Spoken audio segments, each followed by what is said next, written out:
Assalamualaikum warahmatullahi wabarakatuh. Perkenalkan, nama saya Rian Alfianto. Saya salah satu mahasiswa dari Universitas Muhammadiyah Tangerang dengan NIM 17612016555, Fakultas Ekonomi dan Bisnis, Prodi Manajemen.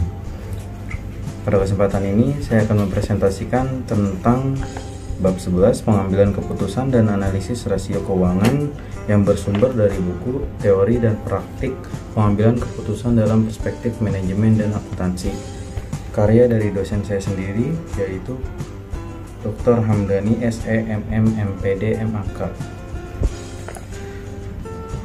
Pada bab ini terdapat beberapa tujuan pembelajaran, yaitu yang pertama, memahami laporan keuangan, dan yang kedua, memahami analisis laporan keuangan.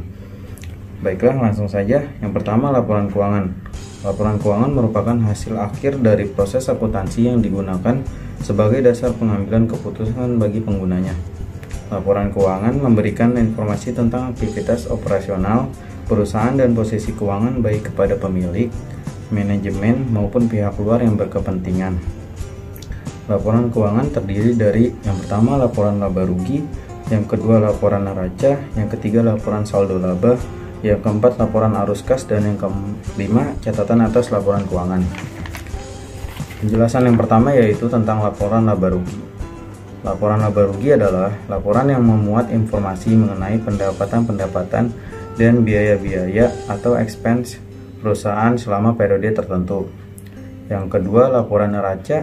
Laporan neraca memuat informasi tentang keadaan aktiva atau aset, utang, dan modal sendiri perusahaan pada saat tertentu. Yang ketiga yaitu laporan saldo laba. Saldo laba memuat informasi tentang laba yang dihasilkan dan akan dibagikan sebagai dividen atau laba yang ditahan selama periode tertentu. Yang keempat, laporan arus kas. Laporan arus kas memuat informasi tentang kegiatan operasi, investasi, dan pendanaan perusahaan terhadap arus kas selama satu periode tertentu. Masing-masing aktivitas akan menggambarkan arus kas masuk dan arus kas keluar.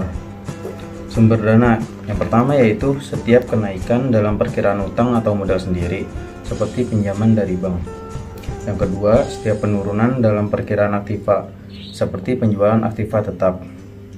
Kemudian penggunaan dana yang pertama, setiap penurunan dalam perkiraan utang atau modal sendiri seperti pelunasan pinjaman. Yang kedua, setiap kenaikan dalam perkiraan aktiva seperti membeli aktiva tetap. Dan yang kelima yaitu catatan atas laporan keuangan. Catatan atas laporan keuangan adalah bagian integral dari laporan keuangan yang tidak dapat dipisahkan. Catatan atas laporan keuangan sebagai informasi tambahan yang disajikan dalam laporan keuangan dan informasi pos-pos yang tidak memenuhi kriteria pengakuan dalam laporan keuangan. Kemudian pembahasan yang kedua yaitu tentang analisis rasio keuangan. Rasio keuangan adalah perbandingan unsur-unsur dari laporan keuangan. Pihak-pihak yang berkepentingan dengan analisis laporan keuangan adalah yang pertama, manajer, yang kedua, analisis kredit, dan yang ketiga, analisis sekuritas. Ini adalah jenis-jenis rasio keuangan. Yang pertama, rasio likuiditas, yang kedua, rasio solvabilitas, yang ketiga, rasio aktivitas, dan yang keempat, rasio profitabilitas. Yang pertama, rasio likuiditas adalah rasio yang menggambarkan hubungan kas perusahaan dan aktiva lancar lainnya terhadap utang lancar.